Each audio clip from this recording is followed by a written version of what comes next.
To anyone that hasn't read Slam Dunk, read it.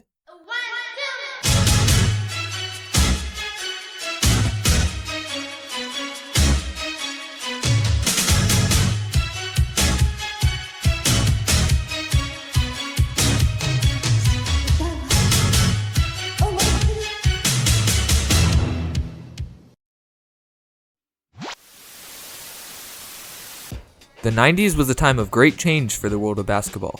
The era of the long-term Lakers-Celtics rivalry had come to a close, making way for a newer, more athletic generation of stars. The biggest one of these being the man himself, Michael Jordan.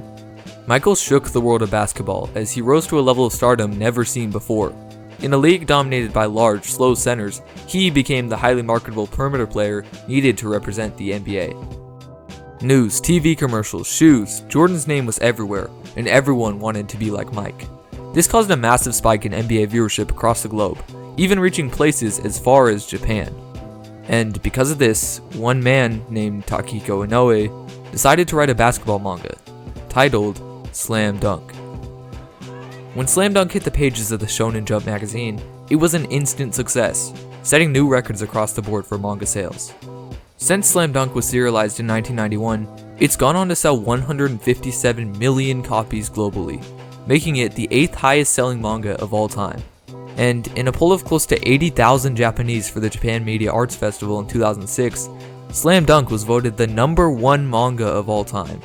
But even then, Slam Dunk's greatest achievement has nothing to do with sales or records, because Slam Dunk very well may be the manga that has had the greatest impact on Japanese culture. Slam Dunk bridged the gap between 90s Japanese and American culture, leading to the perfect storm. It transformed basketball from being virtually unheard of in Japan to one of the country's most popular sports. After Slam Dunk, enrollment of Japanese youth in basketball clubs increased tenfold, with American NBA stars such as Michael Jordan becoming idols among them. The outfits, the shoes, the whole idea of American street style bled into Japan, changing it forever. So, how did a niche basketball manga gain such a large amount of popularity and influence throughout Japan?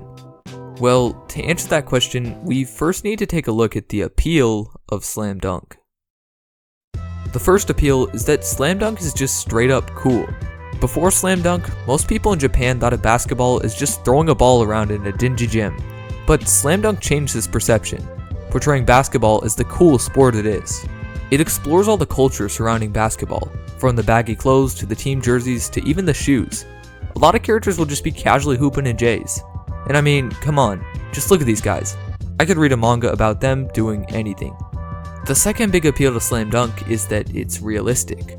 If you don't watch basketball, then this probably doesn't seem like a big appeal. I mean, how are you ever supposed to watch a sports anime without the characters going,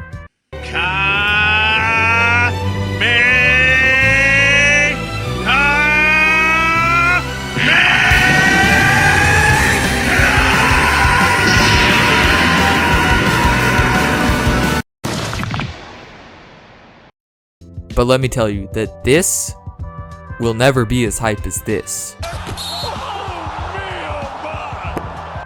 And that's because it's something that you could physically do.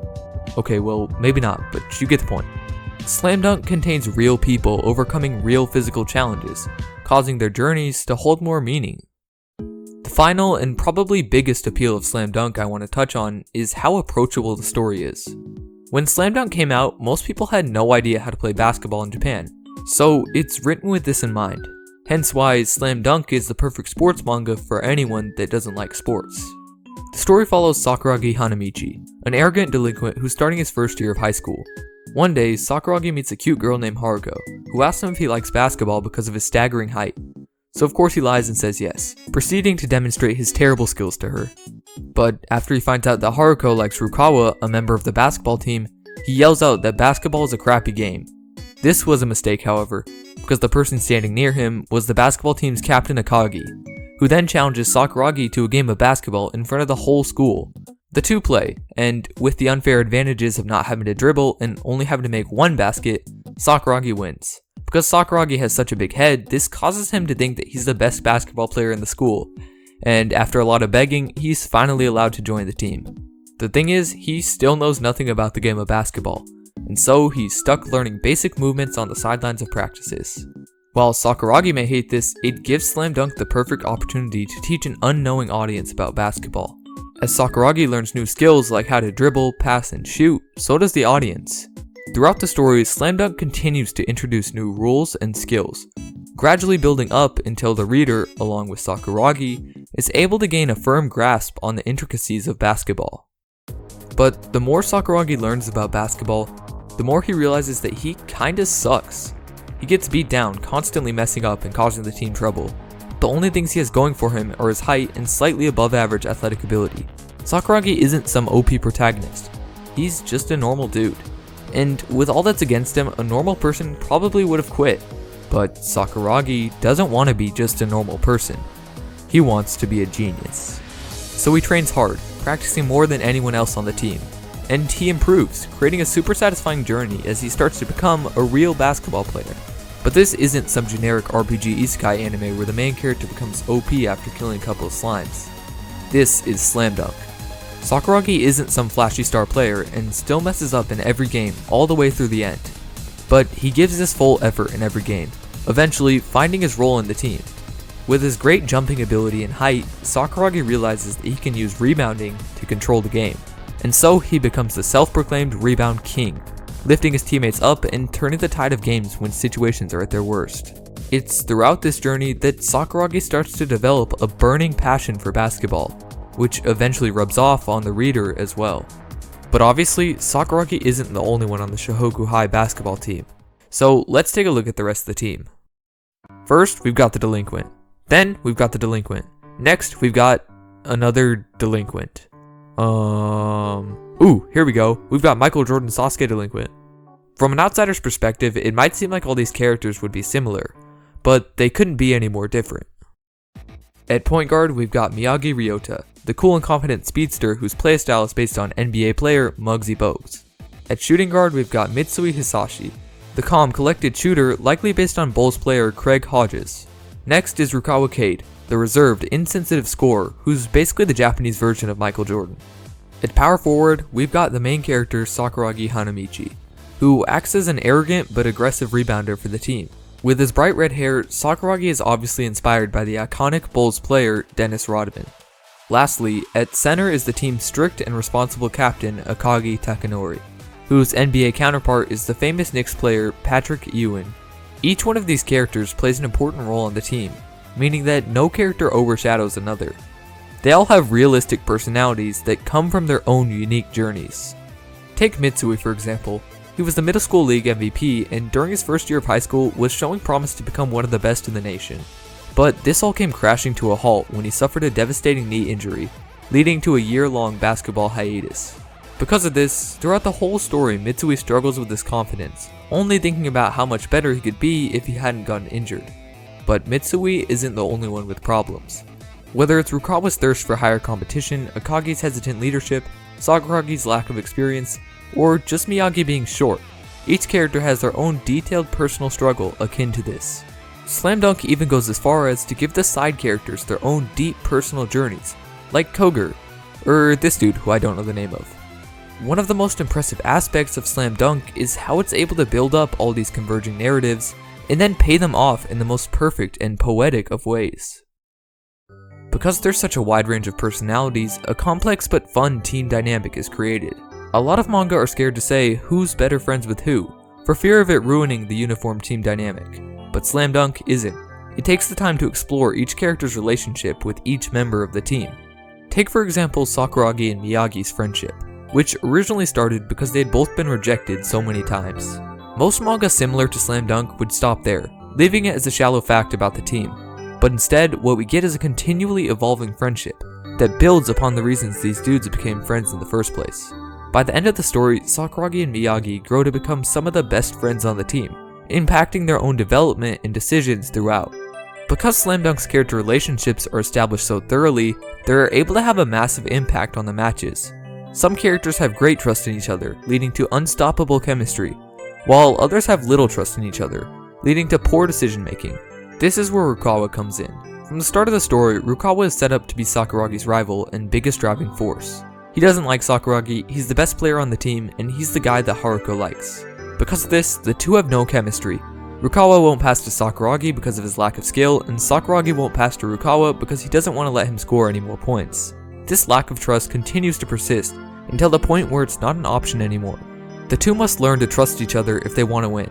This may sound like a tropey setup nowadays, but Slam Dunk invented this setup, and still manages to ingrain it within the core story better than any manga to come after it.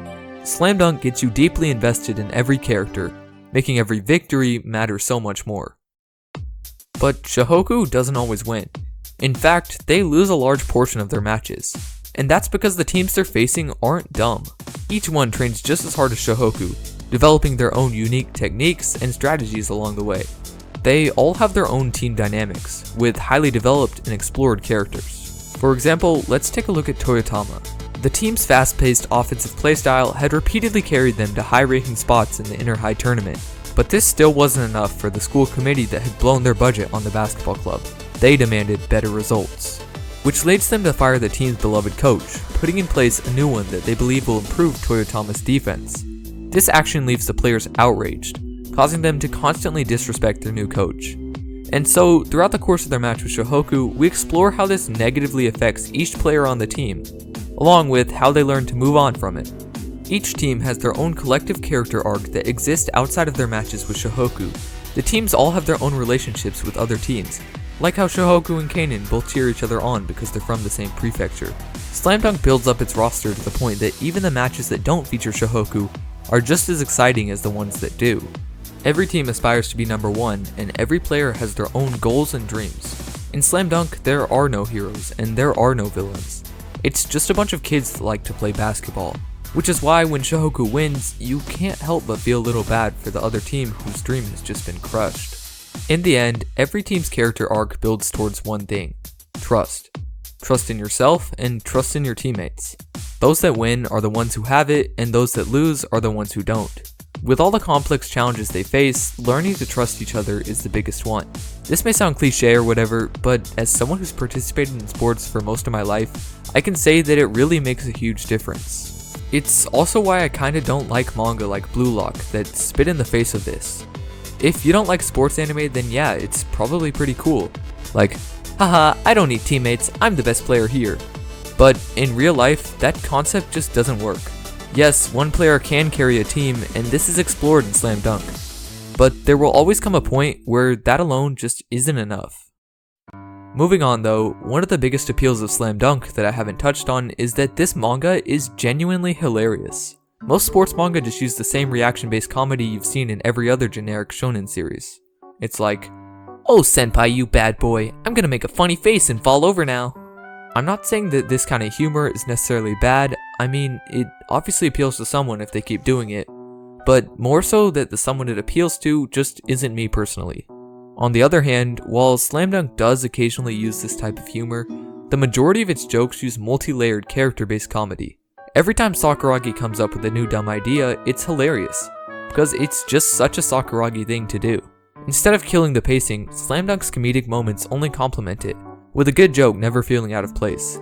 Even the ending to the manga's final match is a multi-layered joke in and of itself, and this is critical, because Slam Dunk's pacing is what propels it higher than any of its competitors, past or present. Dribble, evade, pass, shoot, rebound, dunk. Slam Dunk moves at a lightning quick pace, never slowing for anything. Each match is a back and forth battle of physical and mental strength, with teams taking every advantage that comes their way. This fast pace is one of Slam Dunk's most important defining elements, because of the tension it's able to create. When you read Slam Dunk, you feel like you're at the games, taking in the atmosphere. You feel the crowd's cheers, you feel the players' conflicts, and you can feel the seconds on the clock winding down as the teams battle it out for the final points. If there's 10 seconds left on the clock, then it'll actually take 10 seconds to read the remaining panels in the game. That's how perfectly honed Slam Dunk's pacing is.